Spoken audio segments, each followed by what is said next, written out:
নমস্কার, S Bangla news online খবর সব দেখাবো আমরা।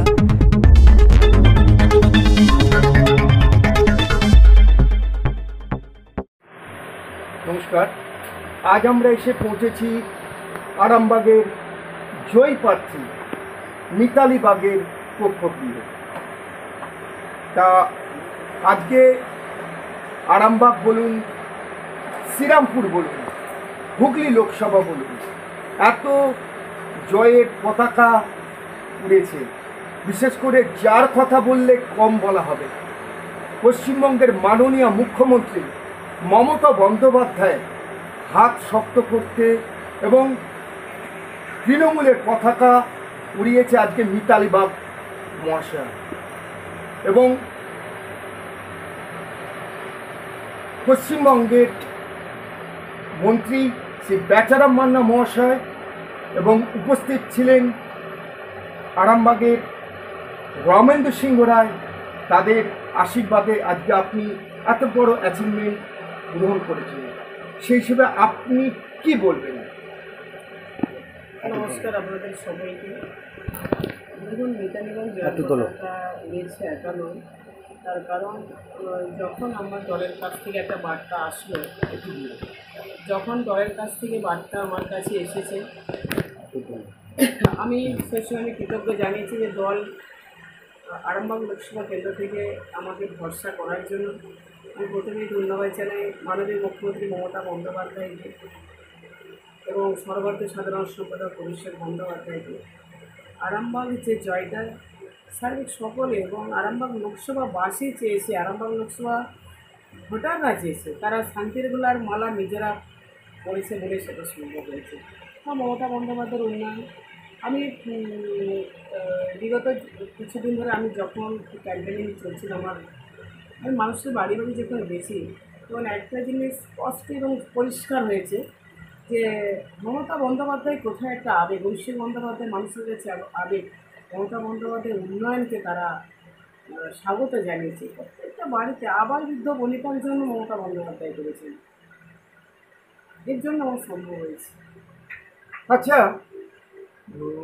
আপনাকে কিছু কিছু জায়গায় কিছু কিছু বক্তৃতাতেও শোনা গেছে, যেমন কল্যাণ ব্যানার্জি মহাশয় শ্রীরামপুরের সাংসদ, তিনি বলেছেন 4 তারিখে তার উত্তর দেব।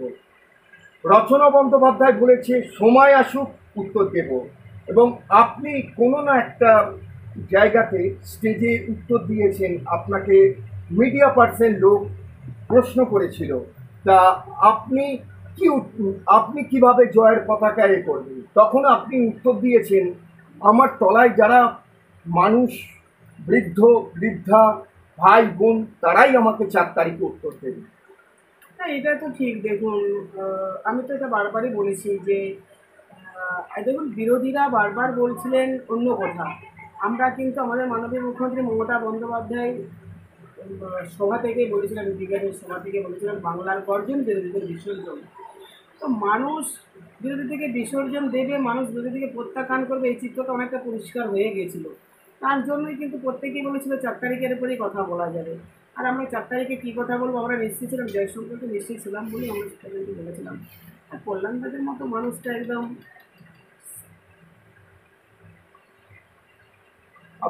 আপনি মানে আগের যিনি এমএলএ এই এমপি ছিলেন, যে অপরূপ পোদ্দার, যে কাজটা খামতি রয়ে গেছে সেটা আপনি কতদূর রিকভারি করবেন, কি সেই ব্যাপারটা নিয়ে আপনি কতদূর কি চিন্তা ভাবনা করেছেন বা করছেন? দেখুন, আমাদের বিগত দিনের কাজ কিন্তু কম হয়নি, তাহলে মানুষ এত স্বাগত জানাতো না। তো আমরা একটা যে কোনো মানুষ, আমি বলুন আপনি বলুন, যে কোনো মানুষই বলুন না কেন, একটা সময়সীমা বেঁধে দেবে, সেই সময়সীমার মধ্যে কিন্তু সব কিছু সম্ভব হয়ে ওঠেনি, সম্ভবপর হয়নি। তো কাজেই যে বাকি কাজ আছে তো অবশ্যই আমরা দেখবো। আর কাজের কোনো শেষ নেই। দেখবে মানুষের যেমন কর্মের শেষ নেই, কাজের শেষ নেই, তো কাজের কোনো শেষ থাকে? মানুষের চাহিদা কি শেষ থাকে? তো কাজে একটা চাহিদা যখন ফুলফিল আর একটা চাহিদা অবশ্যই জেগে ওঠে, তার কারণ থেকে যায়।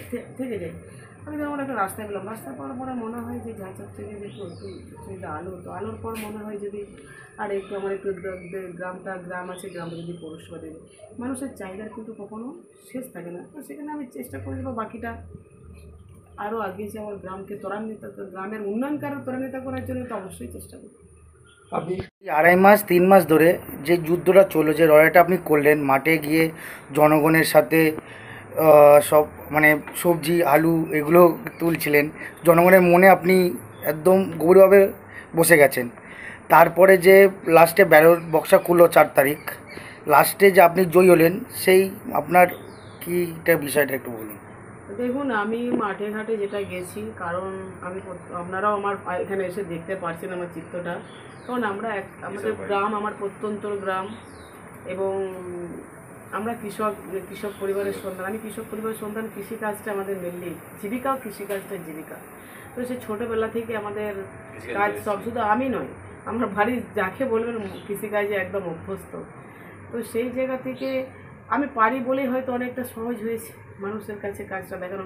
সেটা লোক দেখানো নয়, যদি আমি না পারতাম সেটা লোক দেখানো যদি করতে হতাম, সেটার ছাপ একটা আলাদা প্রস্ফুটিত হতো। আমি চেষ্টা করেছি, কারণ দেখুন আমি যেই টাইমটাই প্রচার কার্যে গেছি, সেই টাইমটা একদম মানুষ কৃষিকার্যে লিপ্ত। বাড়িতে গিয়ে ততটা পাইনি, মাঠে পেয়েছি। তো আমার দুটো কাজই তো একসাথে হয়ে গেল, এবং খুব ভালোভাবেই হলো তাদের বন্ধুত্বটা। তার কারণ তিনি যে কাজ করছেন তার সাথে হাত লাগানো হলো, এবং তার সাথে আমার পরিচয় হলো, এবং আমার তার সাথে আমার বিষয়টা তুলে ধরা হলো। সেক্ষেত্রে আমার মনে হয় আরও বেশি সহজ হয়েছে, আমার পৌঁছানো সহজ হয়েছে। লাস্টে যে ব্যালট বক্সটা খোলার পর আপনি জয়ী হলেন, অনুভবটা কেমন ছিল? যে কোনো জয় তো আনন্দের জয়। ভালো লেগেছে, এবং তার সঙ্গে সঙ্গে মনে হয়েছে দায়িত্বটা আরও বাড়লো, অনেক দায়িত্ব বাড়লো।